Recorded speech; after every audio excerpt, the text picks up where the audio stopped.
Today we are going to talk about 4 mistakes you really want to avoid if you want your offer accepted if you're buying a home in 2022.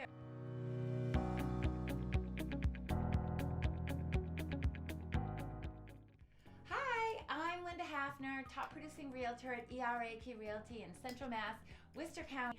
Mistake number 1, and this is a big one, is not having a written pre-approval. And I'm sure you've heard this over and over and over again. Have a written pre-approval. It's like a broken record. But this is the deal, okay? Houses go on the market and they're gone within a week. So if you are not ready and you don't do that nasty paperwork, and we all know it is a huge pain in the neck because you got to dig up your tax returns, you got to dig up your pay stubs and your bank statements and all of your accounts from your bank. It's a pain in the neck. I get it. But buying a house is a pain in the neck, but having it is awesome.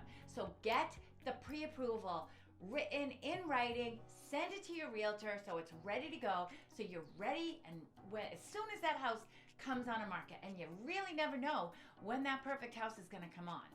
Second biggest mistake I see in this market is sometimes buyers still think that a lowball offer is going to work.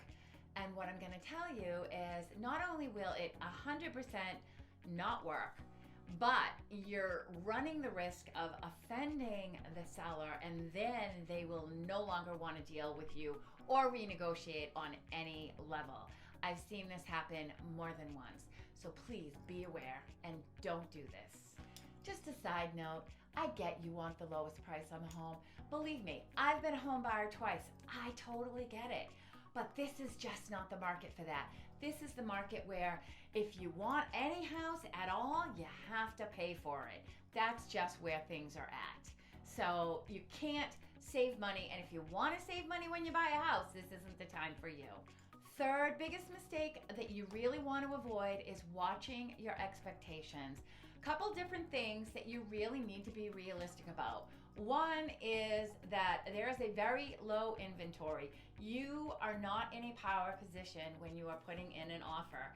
You are one of 7 or 8 offers on a home, maybe more, maybe less. Obviously it varies per house, but you get the drift. You are not in a power position, and you need to go in with that expectation and make your offer as competitive as you possibly can under the circumstances. Please take the advice of your realtor, as long as they are knowledgeable and experienced and didn't just get their license or something. Really, there are a lot of expectations that need to be in check. Another expectation: there is no perfect house out there. Let me tell you, I live in what I call my dream home. It is everything I possibly could want, except that it has a driveway from hell. I kid you not. It is a 600-foot driveway that is uphill, and right now it's snowing, so it's miserable.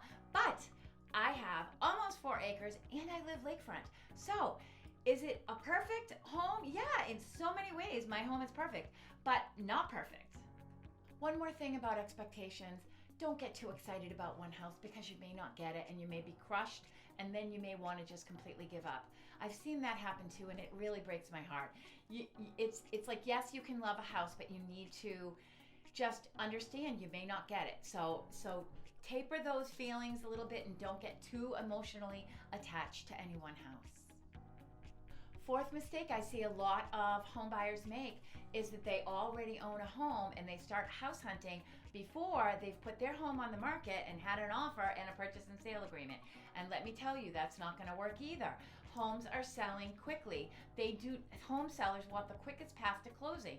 The quickest path to closing for them is not waiting for you to sell your home. They want to know your home is under agreement, has already gone through home inspection so that it's not going to fall through, and you've signed the purchase and sale agreement and basically are just ready to go. If those circumstances are already set in stone, then you're good to go, and they'll be more willing to accept your offer. So please take that into consideration.